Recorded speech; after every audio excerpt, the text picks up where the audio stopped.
is me Anu Prajapati and welcome back to my YouTube channel AP Education Hub. So today in this video we'll discuss about the Iliad, जिसको लिखा है Homer ने. आप लोगों ने काफ़ी ज़्यादा मुझे बोला कि हमें द इलियड के बारे में डिस्कस करना चाहिए, which is written by Homer. So आज इस वीडियो में हम द इलियड के बारे में डिस्कस करने वाले हैं. सो हम देख लेते हैं कि हम द इलियड के क्या क्या टॉपिक्स डिस्कस करेंगे. सो गाइज, सबसे पहले हम डिस्कस करेंगे introduction to the poet Homer. सबसे पहले हम होमर के बारे में डिस्कस करेंगे.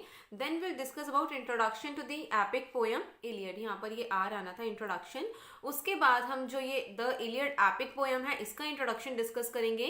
Then will discuss about list of characters. So guys देखो, जब लिस्ट ऑफ कैरेक्टर्स की बात आती है तो इलियड में इतने सारे कैरेक्टर्स हैं, बहुत ज़्यादा कैरेक्टर्स हैं. ये एक एपिक पोएम है और एपिक यू नो दैट बहुत ज़्यादा लॉन्ग होता है and it is one of the longest epic. So इसके कैरेक्टर्स बहुत ज़्यादा हैं. मैंने यहाँ पर समरी के पर्सपेक्टिव से जो जो इम्पॉर्टेंट कैरेक्टर्स हैं, आपको पता होने इम्पॉर्टेंट है, वो यहाँ पर मेंशन कर दिए हैं. देन उसके बाद हम डिस्कस करेंगे complete summary which is very very important. Then themes of this epic poem. So without any further delay let discuss about introduction to the poet Homer. So guys, first of all we'll discuss about introduction to the poet Homer. Homer hailed as the first and greatest poet of Greek. देखो, जो हम ये Iliad discuss कर रहे हैं ये Greek literature के under आती है.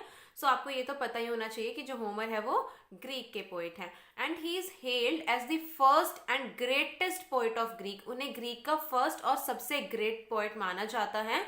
Now he has been acclaimed as the greatest poet of classical antiquity. देखो, जो भी हमारे क्लासिकल लिटरेचर्स होते हैं, like Indian classical literature, European classical literature या और भी क्लासिकल लिटरेचर्स हो सकते हैं. So Homer acclaimed as the greatest poet of classical antiquity. And the two long epic poems attributed to him. ऐसा माना जाता है कि उन्होंने दो लॉन्ग एपिक पोएम्स लिखी थी और वो कौन कौन सी हैं. One is Iliad obviously which we are discussing here and another one is ऑडेसी.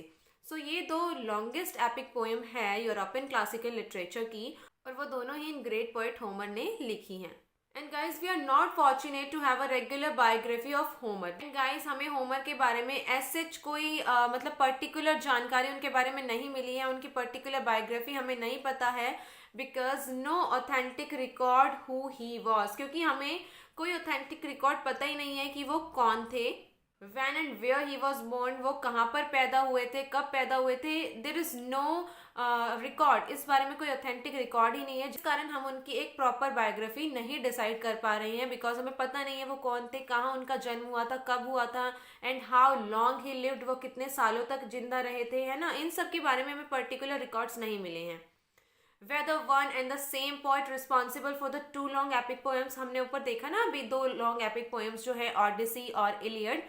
हमें ये भी नहीं पता है कि ये दोनों एक ही पोइट ने लिखी थी या वो अलग अलग पोइट थे. जो हिस्टोरियंस होते हैं या फिर जो स्कॉलर्स होते हैं वो सिर्फ हमें जो उन्हें क्लूज मिलते हैं उसके बेस्ड पर जानकारी दे देते हैं, but they are also not sure कि हाँ वो एक ही थे. बट ऐसा माना जाता है कि हाँ ऑडिसी और इलियड दोनों ही होमर के वर्क्स हैं. Some scholars suggest that Homer means blind. Suggest that Homer was blind who was a singer in a court.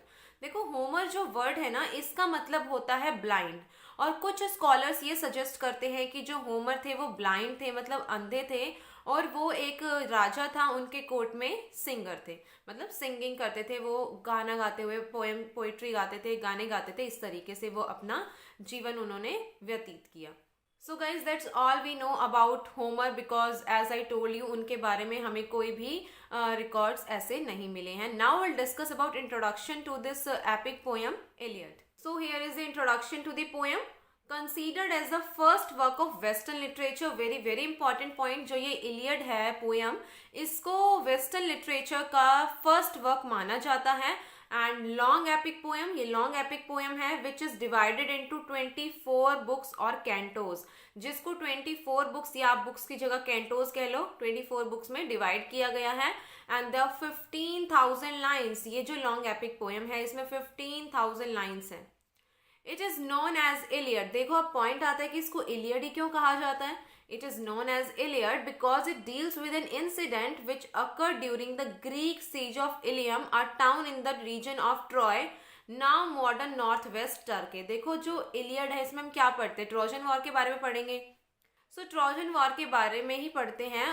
Trojan में मतलब ट्रॉय में ही एक टाउन होता है इलियम. उसी के ऊपर इस पोएम का नाम रखा गया है इलियड, और जो इलियम है वो आज के नॉर्थ वेस्ट टर्की में है। Turkey, you know that. तो it is possible that scholars divided the poems in 24 books. ये भी हो सकता है कि जो स्कॉलर्स हैं उन्होंने इस पोएम को 24 बुक्स में डिवाइड किया हो, one for each letter of Greek alphabet. देखो जैसे हम इंग्लिश लैंग्वेज की बात करें तो we have 26 alphabet. Similarly if we talk about Greek language तो उसमें 24 अल्फाबेट्स होते हैं। तो ऐसा भी पॉसिबल है कि ग्रीक स्कॉलर्स ने अल्फाबेट्स के अनुसार से ही 24 बुक्स में डिवाइड किया हो। And some scholars suggest that it was Homer's own division, और कुछ स्कॉलर्स ऐसा मानते हैं कि ये जो डिवीजन है 24 बुक्स का, ये होमर का खुद का डिवीजन था। And it was first published in 762 BCE, मतलब before common era. Today we are living in common era. And जो इलियड है वो फर्स्ट टाइम पब्लिश हुई थी 762 BCE में, and first printed in 1488 by Demetrius Demilas of Florence. देखो सबसे पहले जब ये लिखा गया, इसका क्रिएशन हुआ, उसके बाद ये पब्लिश हुई 762 BC में। But if we talk about print, so ये सबसे पहले 1488 में डेमेट्रियस डेमिलास ऑफ फ्लोरेंस से इसको प्रिंट किया, और जो इसका इंग्लिश ट्रांसलेशन है वो हमें कब मिला, इन 1950 व्हेन पेंगुइन क्लासिक्स ने इसको ट्रांसलेट किया, and then revised and updated. उसके बाद इसको 2003 में रिवाइज किया गया है, अपडेट किया गया है।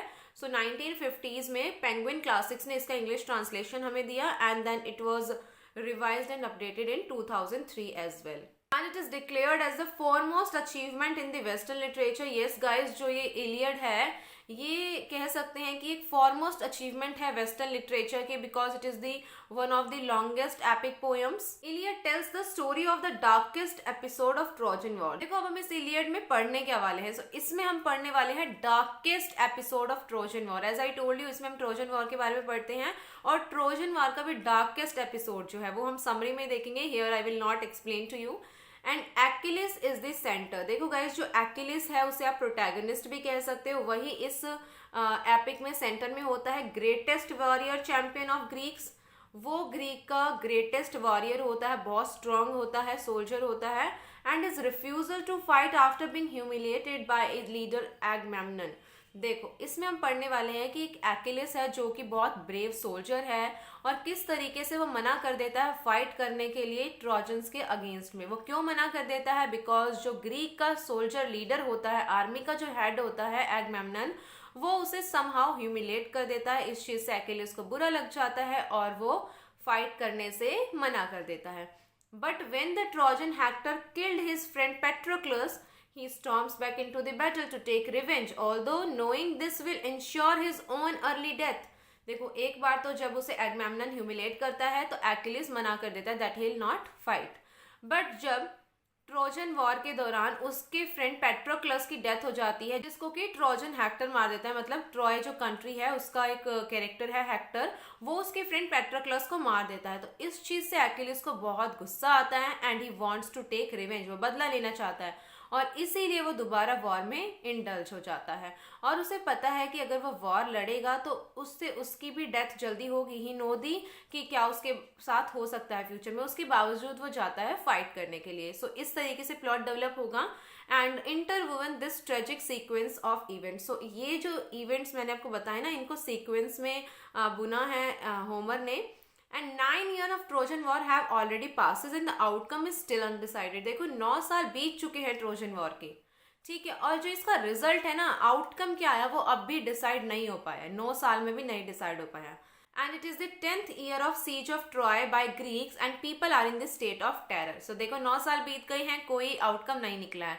सो जो ये एपिक स्टार्ट होता है ये 10th year से स्टार्ट होता है, जहां पर जो ग्रीक के लोग हैं उनमें एक डर है। So this epic begins in the last year of the Trojan War with an invocation to the muse. As I told you in the previous videos also, जहाँ पर जो होमर है वो म्यूज को इन्वोकेट करते हैं। So guys, as I told you in the previous videos also कि जब भी हम एपिक की बात करते हैं तो वहाँ पर म्यूज का इन्वोकेशन इम्पॉर्टेंट हो जाता है। सो यहाँ पर इलियड में भी जो होमर होते हैं वो इन्वोकेशन टू द म्यूज, मतलब म्यूज को इन्वोकेट करते हैं, और इस तरीके से last year of the Trojan war में ये एपिक स्टार्ट होता है।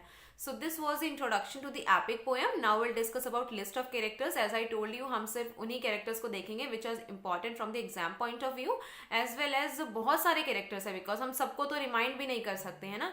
सो उन्हीं को देखेंगे जो समरी की पर्सपेक्टिव से भी इंपॉर्टेंट है और एग्जाम की पर्सपेक्टिव से भी इंपॉर्टेंट है. So without any further delay, let discuss about the list of characters. So guys, here are the list of main characters. देखो, जो इसके कैरेक्टर्स है ना, उसको हम 3 पार्ट्स में डिवाइड कर सकते हैं. ठीक है. First Greeks, second trojans and third God and goddesses. देखो, जब भी हम एपिक की बात करते हैं ना, तो उसमें गॉड और गॉडेसेस तो होते ही हैं.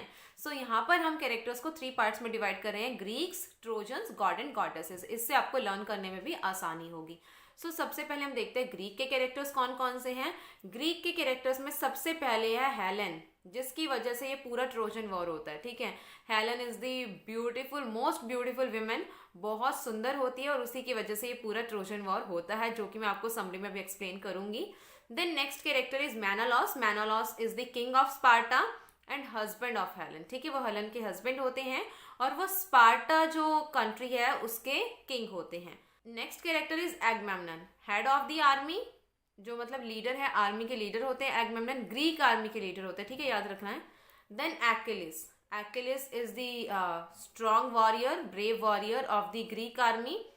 Then Patroclus. Patroclus is also a warrior, जो कि बहुत स्ट्रॉन्ग होता है वो भी, but not more than Achilles. वो भी स्ट्रॉन्ग होता है बट एक्किलिस से ज्यादा नहीं होता है. And Patroclus is friend to Achilles. ठीक है. एक्किलिस और पेट्रोक्लस जो है ना, ये दोनों क्या होते हैं, बहुत अच्छे दोस्त होते हैं. Next character is Peleus. Peleus is Achilles father. ठीक है. पेलियस एक्किलिस के फादर होते हैं. Then Thetis, goddess of sea, mother of Achilles. ठीक है. थेटिस जो है वो सी की गॉडेस होती हैं और वो एक्किलिस की मदर होती है. मदर इन द सेंस ये नहीं कि वो उसकी बायोलॉजिकल मदर है, मदर इन द सेंस कि जब भी एक्किलिस को जरूरत पड़ती है तो थेटिस उसके लिए आ जाती हैं. लास्ट कैरेक्टर, मतलब लास्ट नहीं है, जो हम डिस्कस कर रहे हैं उनमें लास्ट कैरेक्टर इज कैल्चस. कैल्चस कौन है? ग्रीक का प्रेडिक्टर है, मतलब वो भविष्यवाणियां करता है और उसे पता है कि मतलब हाँ कोई चीज हो रही है तो क्यों हो रही है, उसका क्या सोल्यूशन हो सकता है. So he is the predictor. So these are the characters of Greek. कौन कौन? Helen, Menelaus, Achilles, Agamemnon, Patroclus, Peleus, Thetis and Calchas. So ये हमारे ग्रीक कैरेक्टर्स हो गए. Now will discuss about Trojans. तो ट्रोजन्स में सबसे पहले आता है पिरियम, किंग ऑफ ट्रॉय, जहां पर ये पूरा वॉर होगा. ठीक है, जिसके ऊपर ये बेस्ड होगा. So Priam is the king of Troy and Hecuba is Priam's wife. ठीक है. हैक्यूबा जो है वो पिरियम की वाइफ होती है. Next character is Hector. Hector is the son, commander in chief, army head. देखो, जो ये पिरियम और हैक्यूबा होते हैं ना, इनके 3 बच्चे होते हैं, मतलब 3 लड़के होते हैं हैक्यूबा और पिरियम के. कौन कौन? Hector, Paris and Deiphobus. ठीक है. पिरियम और हैक्यूबा के 3 लड़के हैं, ये आपको याद रखना है, हेक्टर, पैरिस एंड डेफोबस. सो पिरियम और हैक्यूबा समझ आ गया. King of Troy, queen of Troy मतलब पिरियम की वाइफ. देन हेक्टर जो है इनका पहला बेटा, वो कमांडर इन चीफ है. हेक्टर आर्मी का हेड होता है, ट्रोजन आर्मी का हेड होता है. नेक्स्ट है पैरिस. देखो, जो ये पैरिस होता है ना, यही जाता है ग्रीक में, स्पार्टा में, और वहां पर वो जाकर मिलता है हेलेन से और फिर ये पूरी स्टोरी स्टार्ट होती है, जो कि हम अभी डिस्कस करने वाले हैं. Then next character is Deiphobus, who is also Perium and Hecuba's son. अब ये भी इंपॉर्टेंट कैरेक्टर आते हैं, क्राइसिस एंड ब्राइसिस. देखो, सबसे पहले मैं आपको बताती हूँ क्राइसिस और ब्राइसिस के बारे में. देखो, जो क्राइसिस और ब्राइसिस है ना, ये दोनों ही ट्रॉय के क्राइस जो सिटी है उससे बिलोंग करते हैं. ट्रॉय की क्राइस सिटी से बिलोंग करते हैं. कौन? क्राइसिस भी और ब्राइसिस भी, ये दोनों ट्रॉय की क्राइस सिटी से बिलोंग करते हैं. ठीक है. और क्राइसिस के फादर होते हैं अपोलो गॉड के प्रीस्ट. वो अपोलो गॉड को बहुत मानते हैं. ठीक है. ये हो गए कैरेक्टर्स. अब क्राइसिस और ब्राइसिस का जो रोल है ना, वो मैं आपको समरी में समझाऊंगी, यहाँ पर अभी मैं आपको ये नहीं बता रही हूँ. ठीक है. बस ये याद रखना है, क्राइसिस और ब्राइसिस दोनों ट्रॉय की सिटी क्राइस से बिलोंग करते हैं और जो क्राइसिस के फादर होते हैं वो गॉड अपोलो के प्रीस्ट होते हैं. So these are the Trojan characters, Priam, Hecuba, Hector, Paris, Deiphobus, Chryseis father and Briseis. Now will discuss about god and goddesses. So god and goddesses भी इसमें बहुत ज्यादा है. सबसे पहले आते हैं जियस. ठीक है. जियस जो है वो हेड और किंग ऑफ द गॉड्स. ठीक है. वो सभी गॉड्स के हेड हैं. Then volcano. Volcano is Zeus son. Volcano Zeus का बेटा होता है. Then Apollo. Apollo he fights on the Trojan side. Apollo जो है वो सूर्य देवता होते हैं. ठीक है. वो ट्रोजन्स की साइड से वॉर करते हैं, बिकॉज मैंने आपको भी बताया जो क्राइसिस के फादर होते हैं वो गॉड अपोलो के प्रीस्ट होते हैं, उन्हें बहुत ज्यादा मानते हैं। तो गॉड अपोलो जो होते हैं वो ट्रोजन्स की साइड से लड़ते हैं। देन म्यूज, म्यूज जिसको कि होमर सबसे पहले इन्वोकेशन में इनवाइट करता है, so she is the goddess of memory. Then Thetis, sea nymph always at her son's side. देखो जो थेटिस है वो हमेशा अपने बेटे की साइड लेती है एक्किलिस की, मतलब वो किस साइड से लड़ रही है, मतलब वो लड़ती नहीं है, वॉर में इंडल्ज नहीं होती है एज सच, बट वो हमेशा अपने बेटे की साइड ही रहती है। और थेटिस जो है वो एक सी निम्फ होती है। कैरेक्टर्स आई होप आपको क्लियर हो गए होंगे, मैंने बहुत अच्छे से समझाने की कोशिश की है, इसीलिए वीडियो लंबी हो जाती है। आप सोचो कि बहुत लंबी लंबी वीडियो जाती है, बट मेरा ये रहता है कि आपको अच्छे से वो चीज़ क्लियर हो जानी चाहिए। Now will discuss about this summary which is one of the very important part of this epic poem. देखो आपको समरी पता होना बहुत जरूरी है, उसके बाद अगर आप पूरी बुक भी पढ़ोगे ना इलियड तो आपको मजा आ जाएगा। अगर आप पहले ही बुक लेकर बैठोगे तो सोचोगे कहाँ से क्या हो रहा है, ये हमें समझ नहीं आ रहा है ना, तो समरी अच्छे से समझना। सो गाइज अब हम डिस्कस करने वाले हैं समरी। सो देखो समरी किस तरीके से स्टार्ट होती है, मतलब ये एपिक स्टार्ट किस तरीके से होता है। सबसे पहले है पेरिस। पेरिस कौन? पेरियम और हैक्यूबा का बेटा, मतलब ये ट्रॉय से बिलोंग करता है। सो ये पेरिस जाता है स्पार्टा में। स्पार्टा मतलब जहां पर थी हेलेन, मतलब ये ग्रीक में जाता है पेरिस, ठीक है, घूमने वूमने के लिए जाता है। और वहां पर जाता है तो ये किसे देखता है? हेलेन को, who is the most beautiful lady, जो कि बहुत सुंदर होती है। सो जब ये दोनों एक दूसरे को देखते हैं इन्हें हो जाता है लव एट फर्स्ट साइट, दोनों को एक दूसरे से हो जाता है प्यार। और ये मतलब थोड़े दिन के लिए वहां पर रहते हैं and then they run away to Troy. उसके बाद ये स्पार्टा छोड़कर भाग जाते हैं ट्रॉय, ठीक है। जो पेरिस है वो हेलन को लेकर भाग गया है, ट्रॉय चले गए हैं। ट्रोजन्स वेलकम देम, अब ट्रोजन्स तो उनका वेलकम करेंगे ही भाई, वो जो मोस्ट ब्यूटीफुल लेडी हेलन थी उसको भगाकर ले आया है ट्रॉय में, तो ये तो एक प्राइड वाली बात है। सो ट्रोजन्स उसका वेलकम करते हैं। यहाँ तक समझ आया? उसके बाद क्या होता है? They got married and stay together. जब ये ट्रॉय में जाते हैं तो इन दोनों की हो जाती है शादी, मतलब हेलन और पेरिस ट्रॉय में जाकर कर लेते हैं शादी और अपने आराम से ये दोनों रहने लग जाते हैं। So when Greek came to know about it furious, उन्हें बहुत गुस्सा आता है। देखो उनकी जो मोस्ट ब्यूटीफुल लेडी थी, मतलब एक तरीके से हेलन उनकी क्वीन ही थी, मैनलस की वाइफ थी, तो सो उनकी क्वीन को कोई भगा कर ले गया, who is the most beautiful lady as well. So Greek को जब इस बारे में पता लगता है, मतलब जो ग्रीक के लोग थे, ग्रीक्स लोगों को जब इस बारे में पता लगता है उन्हें बहुत गुस्सा आता है। एंड मैनलस, एगमेम्नन, एक्किलिस, पैट्रोकुलस फील्स इंसल्टेड, उन्हें मतलब इंसल्टेड फील होता है। क्यों होता है इंसल्टेड फील? चारों तरफ से लोग उनके बारे में बोलते हैं कि मतलब इनकी रानी को कोई लेकर भाग गया है, तो उन्हें इंसल्ट फील होता है। लोग उनके बारे में बात कर रहे हैं ना, उनकी बेइज्जती कर रहे हैं एक तरीके से, कि तुम्हारी क्वीन को लेकर कोई भाग गया है, तुम्हारे होने का फायदा क्या है, इस तरीके की चीजें बोलते हैं, तो ऑब्वियसली उन्हें इंसल्टेड फील होगा। So they don't understand what to do. अब इन्हें समझ नहीं आता है कि भाई कोई हमारी क्वीन को लेकर भाग गया, हम करे तो करे क्या। सो मैनलस कॉल्ड अ मीटिंग, मैनलस उसके बाद बुलाता है एक meeting. All soldiers attend the meeting, तो सभी जो सोल्जर्स होते हैं वो इस मीटिंग को अटेंड करते हैं and decide to attack on Trojans. देखो अब उनकी क्वीन को लेकर कोई भाग गया, उनके पास कोई और चारा नहीं है, उन्हें अटैक करना ही पड़ेगा, है ना। सो ये डिसाइड करते हैं ग्रीक लोग कि हम ट्रॉय पर अटैक करेंगे, ठीक है, हम ट्रोजन्स पर अटैक करेंगे।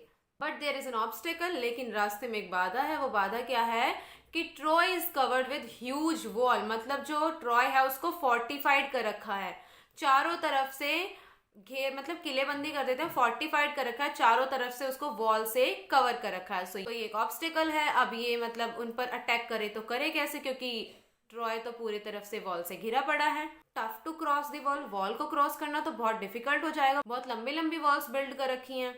And then they decide to attack on Chryse, उसके बाद ये डिसाइड करते हैं कि ये अटैक करेंगे ट्रॉय की सिटी क्राइस पर, ठीक है। क्राइस का हो सकता है कि वहां पर ज्यादा लंबी लंबी वॉल्स ना हो, या वो पहली सिटी पड़ती हो, पास में हो, ऐसा कुछ हो सकता है। सो ये डिसाइड करते हैं कि हम सबसे पहले अटैक करेंगे ट्रॉय की सिटी क्राइस पर, ठीक है, इतना इन्होंने डिसाइड किया।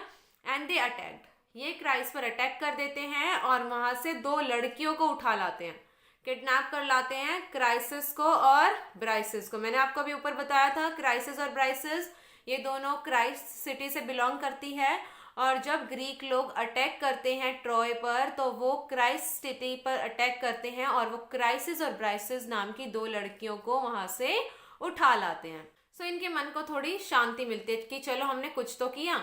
And Chryseis given to Agamemnon and Briseis given to Achilles. जो क्राइसिस होती है उसे दे दिया जाता है एगमेम्नन को, और जो ब्राइसिस होती है उसे दे दिया जाता है एक्विलिस को। सो इस तरीके से इन लड़कियों का हो गया है बंटवारा, क्राइसिस एगमेम्नन को दे दी है और ब्राइसिस एक्विलिस को दे दी है। ठीक है, अब तक सब सही चल रहा था, बट क्राइसिस के फादर को जब इस बारे में पता लगता है उन्हें बहुत गुस्सा आता है। सो क्राइसिस के जो फादर होते हैं वो गॉड अपोलो के प्रीस्ट होते हैं।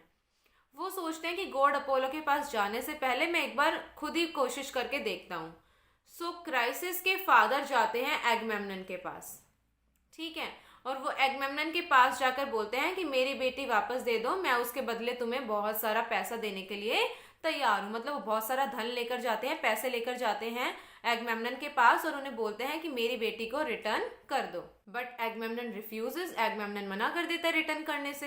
देखो बहुत सारा पैसा लेकर आता है क्राइसिस का फादर और कहते हैं मेरी बेटी वापस दे दो, बट एगमेम्नन ऐसा करने से बिल्कुल ही मना कर देता है। सो उसके बाद क्राइसिस के फादर के पास नहीं बचता है कोई भी चारा और वो क्या करते हैं, he goes to god Apollo. अब उन्हें जाना ही पड़ता है गॉड अपोलो के पास and pray to send plague to the Greek camps. हो जाते हैं गॉड अपोलो के पास और वो गॉड अपोलो को सारे सीन बताते हैं और वो गॉड अपोलो को क्या बोलते हैं कि आप ग्रीक कैंप्स में प्लेग फैला दो। सो प्लेग आपको पता है बहुत ही डेंजरस डिजीज है, बहुत लोग मर जाते हैं इससे। सो ग्रीक के कैंप्स में प्लेग फैल जाता है and in few days many Greek soldiers died. और कुछ ही दिनों में बहुत सारे ग्रीक सोल्जर्स मर जाते हैं बिकॉज ऑफ प्लेग, जो कि किसने भेजा है, क्राइसिस के फादर की रिक्वेस्ट पर गॉड अपोलो ने। तो एगमेम्नन डिड नॉट बॉदर, उसे कोई टेंशन नहीं है कि हमारे सोल्जर्स मर रहे हैं, हमारे सोल्जर्स क्यों मर रहे हैं, कोई रीजन है, चलो पता करते हैं। उसे कोई टेंशन नहीं है, किसे, आर्मी के लीडर एगमेम्नन को कोई भी टेंशन नहीं है। He did not bother but Achilles wanted to know the reason. Achilles को कहीं ना कहीं चिंता होती है कि इतने सोल्जर्स मर रहे हैं, क्यों मर रहे हैं, what is the reason behind it. So he wanted to know about it, वो जानना चाहता था इसके बारे में और इसीलिए Achilles called Calchas who is the predictor of Greeks. So Achilles बुलाता है कैल्चस को और उससे पूछता है इस बारे में कि मतलब इतने सारे हमारे सोल्जर्स क्यों मर रहे हैं, व्हाट इज द रीजन। सो जो कैल्चस होता है उसे तो पता है, राइट, बट वो बताने से मना कर देता है। Declined to speak anything as he was scared, उसे डर होता है कि अगर वो बताएगा कि ये जो लोग मर रहे हैं वो इसलिए मर रहे हैं क्योंकि ट्रोजन्स ने प्लेग भेजा, कि मतलब गॉड अपोलो ने भेजा है, बट कहीं ना कहीं ट्रोजन्स की रिक्वेस्ट पर ही तो भेजा है। सो कैल्चस को डर होता है कि कहीं मैं बोलूँ कुछ और ये लोग मुझे मार दे। सो ही वॉज स्केयर्ड। देन वो बताता है कि मैं नहीं बताऊंगा अदरवाइज मुझे मार दिया जाएगा, एगमेम्नन मुझे मार देगा।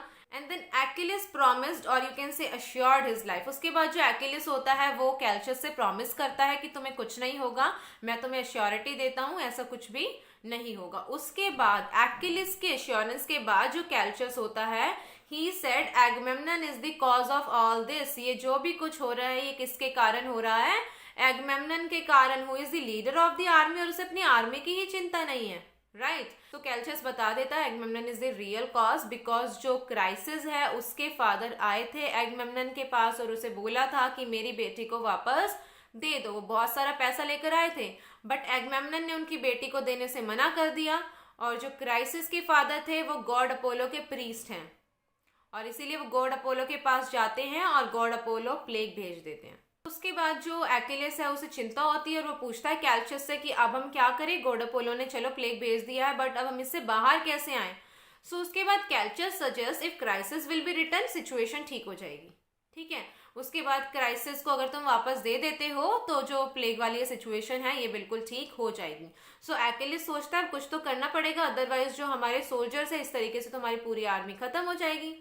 सो एक्विलिस गोज टू एगमेम्नन, एक्विलिस जाता है अपने आर्मी लीडर एगमेम्नन के पास and ask him to do the same but he refuses. और जो एक्विलिस होता है वो बोलता है एगमेम्नन को कि क्राइसिस को वापस दे दो एगमेम्नन, वरना हमारे जो सोल्जर्स हैं मरते चले जाएंगे, हमारे जो सोल्जर्स हैं उनमें प्लेग फैल गया है इसीलिए हमें क्राइसिस को वापस देना पड़ेगा, तुम क्राइसिस को रिटर्न कर दो।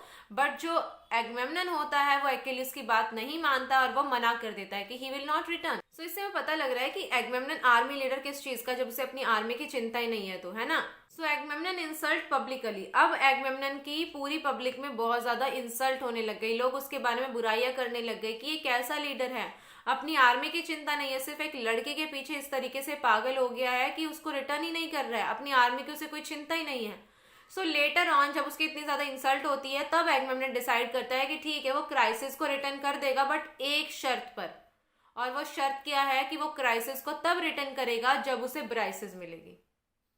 देख रहे हो कितना ज्यादा मतलब क्लेवर है, कितना ज्यादा मतलब अपने बारे में ही हमेशा सोच रहा है एगमेम्नन, है ना। सो वो क्या कहता है, मैं क्राइसिस को वापस तो कर दूंगा बट उसके बदले में मुझे ब्राइसिस चाहिए जो कि अभी एक्किलिस के पास है। सो एक्किलिस को एक बार के लिए तो बहुत गुस्सा आता है कि तुमने पहले मुझे दी ब्राइसेस और अब तुम वापस मांग रहे हो, ये क्या ही मतलब है। मतलब एक तरीके से तुम इससे मेरी इंसल्ट कर रहे हो कि तुम उसे रिटर्न तो कर रहे हो, उसके बदले में तुमने जो मुझे लड़की दी तुम उसे वापस मांग रहे हो। सो एक्किलिस को गुस्सा तो बहुत आता है इस बात पर, but he did not react. वो रिएक्ट नहीं करता है क्योंकि एगमेम्नन जो है वो आर्मी लीडर है और एक्किलिस जो है वो एक वॉरियर है। सो अपने लीडर के अगेंस्ट में आवाज नहीं उठा पाता है बिकॉज वो पोजीशन में एगमेम्नन उससे बड़ा होता है। सो एक्किलिस ब्राइसिस को दे देता है एगमेम्नन को और क्राइसिस को वापस लौटा दिया जाता है। सो गिव्स ब्राइसिस टू एगमेम्नन, ब्राइसिस को दे दिया एगमेम्नन को और जो क्राइसिस है उसे क्राइस्ट शहर वापस लौटा दिया जाता है। Achilles decided not to fight for Greek army anymore. So guys देखो, अब एक्किलिस से ब्राइसिस को वापस ले लिया एक तरीके से, तो इसमें एक्किलिस की भी इंसल्ट हो गई ना कि मतलब तुम्हारी कोई इज्जत नहीं है, वो तो इसलिए तुम्हें दे दी थी क्योंकि एक एक्स्ट्रा थी, राइट। सो एक्किलिस को इस बात से बहुत बुरा लगता है और वो डिसाइड करता है कि वो अब ग्रीक आर्मी के लिए नहीं लड़ेगा। वो मना कर देता है कि he will not fight any more. So without Achilles Patroclus भी मना कर देता है बिकॉज एक्किलिस का फ्रेंड ही तो होता है पेट्रोकुलस। पेट्रोकुलस भी मना कर देता है कि वो भी फाइट नहीं करेगा। सो विदाउट एक्किलिस एंड पेट्रोकुलस जो ग्रीक आर्मी होती है वो बहुत कमजोर पड़ जाती है। And then Achilles called his mother. उसके बाद जो एक्किलिस है अपनी मदर थेटिस को बुलाता है and he wants defeat of Greek army with the help of Jesus. So that Greek army came to him and requested him to rejoin the army. So Achilles भी कम नहीं है, उसने भी प्लानिंग करी यहाँ पर। पहले तो वो मना कर देता है that he will not fight, but even though he was a warrior, उसमें वो स्पिरिट है फाइट वाली, तो इनके बिना मतलब पेट्रोकुलस और एक्किलिस के बिना जो ग्रीक आर्मी वो कमजोर बहुत पड़ जाती है। तो एक्किलिस बुलाता है अपनी मदर थेटिस को और क्या कहता है अपनी मदर को कि ग्रीक आर्मी को हरवा दो with the help of Jesus और ट्रोजन्स को जितवाओ, ताकि जो ग्रीक आर्मी है वो मेरे पास आए, मेरे सामने हाथ जोड़े, मेरे सामने गिड़गिड़ाए, रिक्वेस्ट करे कि मैं जाकर दोबारा से आर्मी ज्वाइन कर लूं। मतलब ग्रीक आर्मी आकर मुझसे एक तरीके से माफी मांगे, मेरे सामने प्रे करे, गिड़गिड़ाए कि मैं उनकी आर्मी दोबारा ज्वाइन करूं। But even though Achilles is a very good person, ठीक है, वो एगमेम्नन की तरह बिल्कुल भी नहीं है।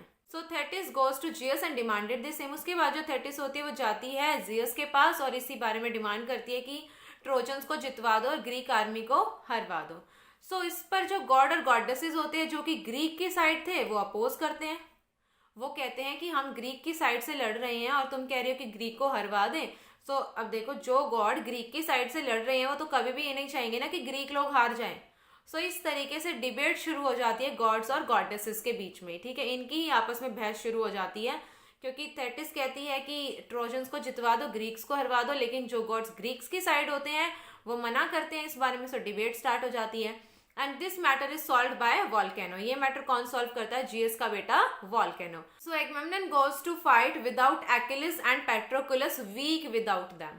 सो एगमेम्नन जो है वो अपनी आर्मी को लेकर चल पड़ता है ट्रोजन्स के अगेंस्ट फाइट करने के लिए, बट एक्किलिस और पेट्रोकुलस के बिना वो बहुत ही कमजोर पड़ जाता है, बहुत ज्यादा कमजोर पड़ जाता है। मतलब एक्किलिस और पेट्रोकुलस दो बहुत स्ट्रांग वॉरियर है and if you talk about Achilles तो वो बहुत ही ज्यादा स्ट्रांग वॉरियर है। सो इनके बिना ऑब्वियसली जो ग्रीक आर्मी वो बहुत कमजोर पड़ जाती है and Agamemnon wants to call Achilles but Achilles declines, Patroclus send. So उसके बाद जो एगमेम्नन होता है उसे रियलाइज होता है कि हमें एक्किलिस की जरूरत है भाई, और वो भेजता है लोगों को, अपनी आर्मी के लोगों को कि जाओ एक्किलिस को बुला कर लाओ। लेकिन जो एक्किलिस होता है वो जाने से मना कर देता है और वो अपने फ्रेंड पेट्रोकुलस को भेज देता है, ठीक है। सो पेट्रोकुलस चला जाता है और गाइस क्या होता है, जब ये वार कंटिन्यू होता है तो वार में पेट्रोकुलस को मार देता है हेक्टर। प्राइम का जो सबसे बड़ा बेटा था हेक्टर, वो पेट्रोकुलस को मार देता है।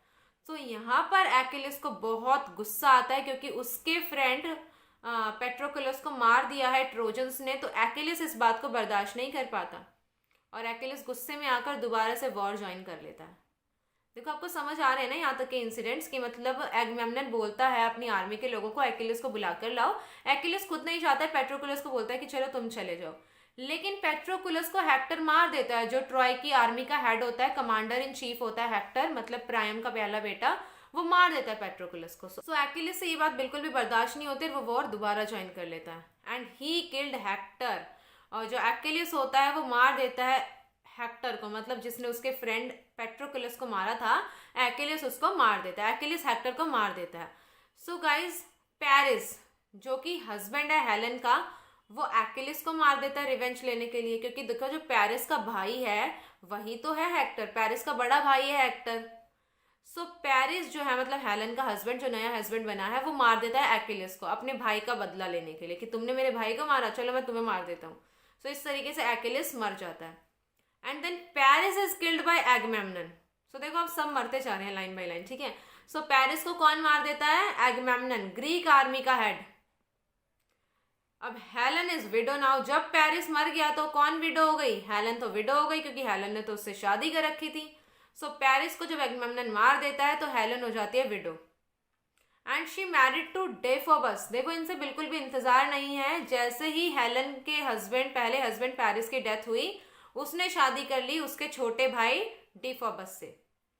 And younger parents, sorry, who is the younger brother of Paris, जो कि पैरिस का छोटा भाई था डेफोबस, उससे हेलन ने कर ली शादी।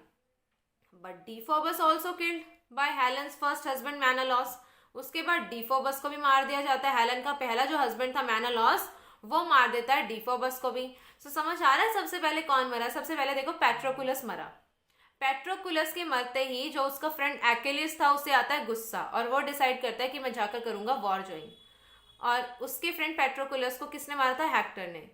सो हेक्टर ने मारा पेट्रोकुलस को, एक्हिलेस ने मारा हेक्टर को, पैरिस ने मारा एक्हिलेस को, एगमेम्नन ने मारा पैरिस को। उसके बाद जो डेफोबस होता है, मतलब जो पैरिस का छोटा भाई होता है, उसको मारता है मेनालॉस। सो देखे तो हेलन ने जिससे शादी करी थी पैरिस, वो भी मर गया और डेफोबस भी मर गया। अब जो हेलन है विडो अगेन, दोबारा वो विधवा हो गई है भाई, क्या करें अब। At last she goes to Menelaus and both of them lives together. अब ये दोनों वापस से एक साथ हो जाते हैं। तो इतना सीन क्रिएट करने की जरूरत ही क्या थी? हेलन की वजह से ये पूरा वॉर होता है। Remember that. हेलन भाग जाती है पैरिस के साथ और फिर एट लास्ट उसे आना मेनालॉस के पास ही होता है। अब ये दोनों तो एक साथ दोबारा रहने लग जाते हैं, बट इस वॉर में कितने लोगों ने अपनी जान गंवाई वो देखिए, राइट। सो इस तरीके से गाइज ये ट्रोजन वॉर खत्म होता है। This is the summary of the Iliad by Homer. I hope आपको समरी अच्छे से क्लियर हो गई होगी। अगर आपको इसमें कोई कंफ्यूजन है तो you can ask me in the comment box, okay. Also you can contact me on Instagram, और जहाँ पर भी आपको पूछना आप पूछ सकते हैं अगर इसमें कोई भी डाउट है तो। So guys, here are the themes. First theme is God. Obviously this is a epic poem. So epic poem में God तो indulge होते ही हैं, God तो involve होते ही हैं. And then fate. अब जो fate है वो तो है, nobody can change that. हम अपनी free will का use बेशक से कर लेते हैं, but fate is pre-decided. Then love. Love तो है ही। हेलन को प्यार हो जाता है पैरिस से और भाग जाती है उसके साथ, और इसी वजह से पूरा ट्रोजन वॉर हो जाता है। Then war time versus peace time. War time में किस तरीके का सिनेरियो होता है, पीस टाइम में किस तरीके का सिनेरियो होता है। वॉर टाइम में जो पूरी वहां के लोग होते हैं वो भी टेंशन में आ जाते हैं। ग्लोरी ऑफ वॉर, वॉर के टाइम पर किस तरीके की ग्लोरी है, you can see in this epic. Then friendship, जैसे ही पेट्रोकुलस को मारा गया, एक्हिलेस जो कि वॉर छोड़ देता है रिवेंज लेने के लिए कि मेरे फ्रेंड को मारा, दोबारा से वॉर में ज्वाइन हो जाता है, right. So friendship is also one of the important theme. Then free will, free will तो ऑब्वियसली थीम है अगर फेट है तो। देन मॉर्टैलिटी, इतने सारे लोग इसमें मर जाते हैं। So guys these are the themes and this is a complete summary of the epic poem the Iliad by Homer. And I hope आपको ये अच्छे से क्लियर हो गई होगी। अगर आपको इसमें कोई भी डाउट है, एज आई कैन अंडरस्टैंड कि ये थोड़ी कॉम्प्लिकेटेड सी एपिक है, सो अगर कोई डाउट है तो you can ask me in the comment box. Also you can contact me in Instagram, इधर on my Facebook page and WhatsApp also. So I give the link of all the 3 in the description box. So अगर आप लोगों को ये video पसंद आई हो तो आप इस वीडियो को लाइक करें, कमेंट करके बताएं कैसी लगी, अपने फ्रेंड्स के साथ ज़रूर शेयर करें। And guys do subscribe to my channel. अगर आप सब्सक्राइब कर देते हैं तो जैसे ही मैं फ्यूचर में कोई भी वीडियो अपलोड करूंगी you will get the notification of that video. So do subscribe. मिलते हैं नेक्स्ट वीडियो में and do let me know कि नेक्स्ट वीडियो आपको किस टॉपिक पे चाहिए, सो दैट मैं उस टॉपिक पर वो वीडियो बना पाऊँ। Thank you.